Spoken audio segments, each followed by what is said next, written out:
Hey, this is Lori from Common Sense Horsekeeping and Two Donkeys and a Horse. I got my two donkeys and a horse behind me.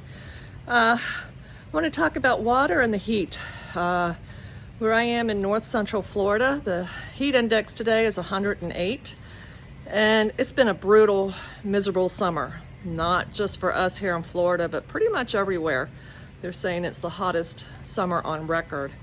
So I just wanted to go over with how I keep my animals cool and comfortable through the summer, how to survive this heat, and all the different things that I have found that really help and seem to be doing the job. So here we go. So I'm outside, and this is what I like to use for my water, muck buckets. Super easy to fill up, keep clean. They pretty much stay cool.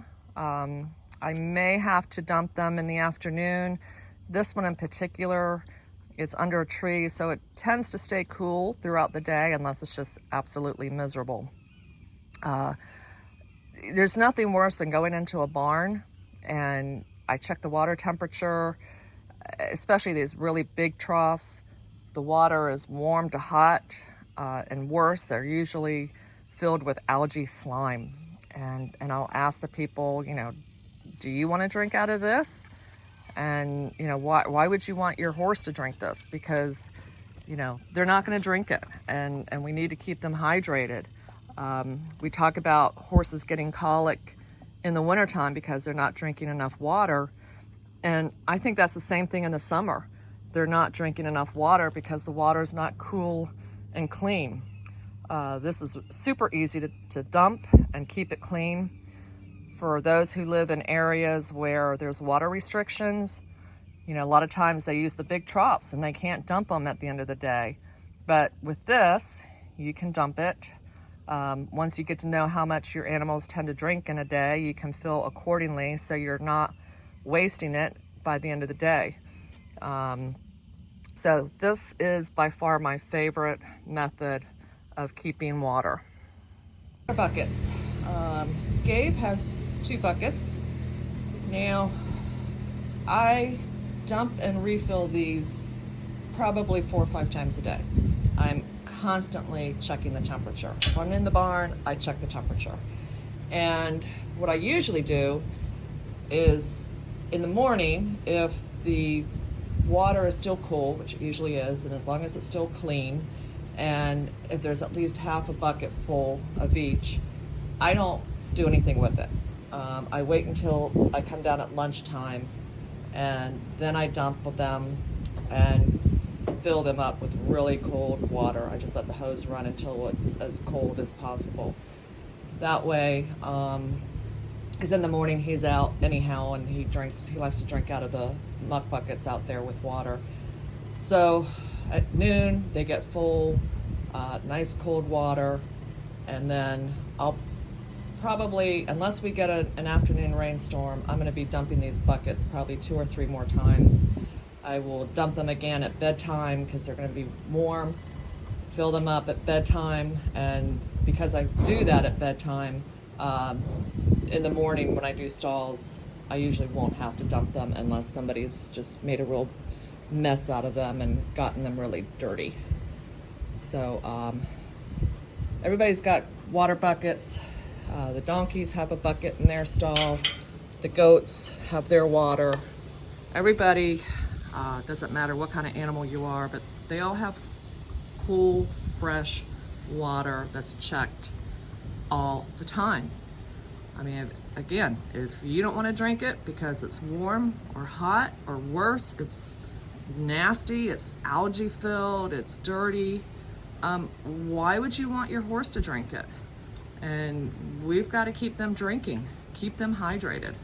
One of the smartest things we did last year, we put sprinklers on the roof of the barn. We just put them on the side of the barn where the stalls are, where the animals are. And I will put these sprinklers on a couple times throughout the afternoon.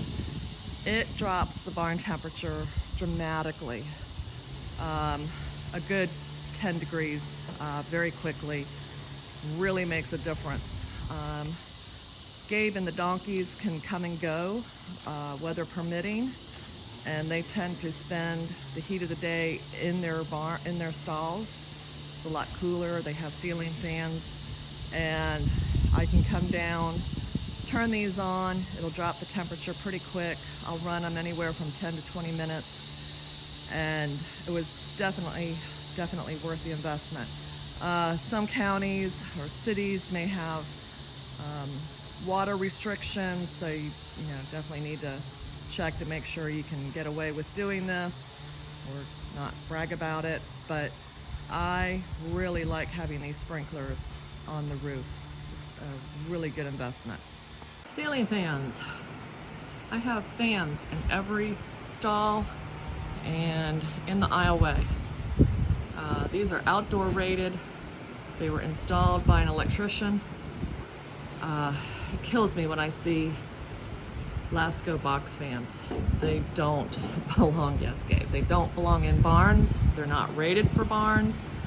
They're a fire hazard, and unless you're taking one to a horse show, otherwise they don't belong in a barn.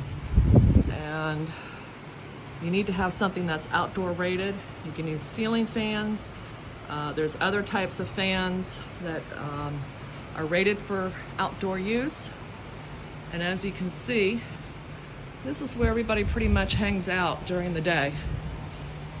Once it gets hot, they've got their hay bags full, and they are camped out under their fans. And of course, we do a lot of hosing off. Gabe gets hosed off probably 3 times a day. And even if he's just standing in the stall, I'll turn the hose on him when he's in the stall and give him a light mist if he's looking a little sweaty. But hosing really helps to keep him cool down. The donkeys don't like it.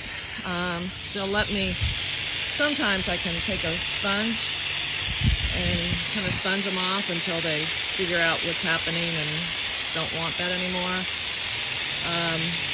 If it's a rare occasion that we have a light rain without lightning, I'll leave the donkeys out. But we have wicked bad lightning here. Central Florida is the lightning capital of the world. So if it rains, they're in. Gabe doesn't like to get rained on, and he heads into the stall first raindrop. But the donkeys, Blossom will stand out in the rain, and like I said, if it's just a light rain with no lightning, and that helps to cool her down. So, yeah, hosing is good. Right, Gabe? And mashes. So every day for lunch, they get a wet mash. It's a little bit of pellets. I feed Hallway Fiber Energy and Timothy cubes that I soak really well. The donkeys don't really care for the mash. They get an equalizer balancer, but I do give them a handful of mash in the summertime anyhow, just to get the water in them. They also get electrolytes, but they get a mash every day of the year. And then in the winter time, when it's cold, and yes, it does get cold here. It was 19 degrees on Christmas Day last year, so I do like to give warm mashes in the winter time. And so because they get it every day, they're used to it. And then, in the summertime, they just get a cold, soppy slop of mash. So they really like it, Gabe especially. He doesn't like it too soupy. I would like to add more water, but if I did, he would literally take the tub and turn it upside down. So it's taken me a little bit to figure out what consistency he prefers, but it is wet and he is getting more water into him. And as you can see, I feed them their mash on the ground in a tub because it is less mess to clean up. So one last thing I want to talk about is riding in the heat. Today it's morning. It's already 87 degrees out, 100% humidity, and there's no sun out. It's cloudy because we're expecting storms in another couple of hours, but it's still pretty miserable. And so our rides might last 25-30 minutes at the most. Today was a 15-minute ride because it's just brutal. And as you can see, Gabe's got a good sweat going, and pretty much all we do is walk. He's a young green thoroughbred, and we can accomplish a lot at the walk. We do some trotting, but predominantly walking. If it's too hot, I'll just do some groundwork with them. We can accomplish a lot just working in hand. No eating. So you just need to make sure that you don't stress your horse. I know a lot of people, especially if you're up north, you got to take advantage of the summer weather. You can't compete or ride much in the wintertime, so now is the time to do your riding and training and showing. And I get that, but you got to make sure that you and your horse are safe. Make sure you give them lots of breaks, do a lot of walking, have a water trough handy. Make sure you have water handy. You don't want to stress your horse. You don't want to get into that heat stroke category because there's really no coming back. And as for riders, like I said, you need to stay hydrated. I really like to wear the long sleeve sun shirts. They keep me cooler. I don't like having the sun bake on me.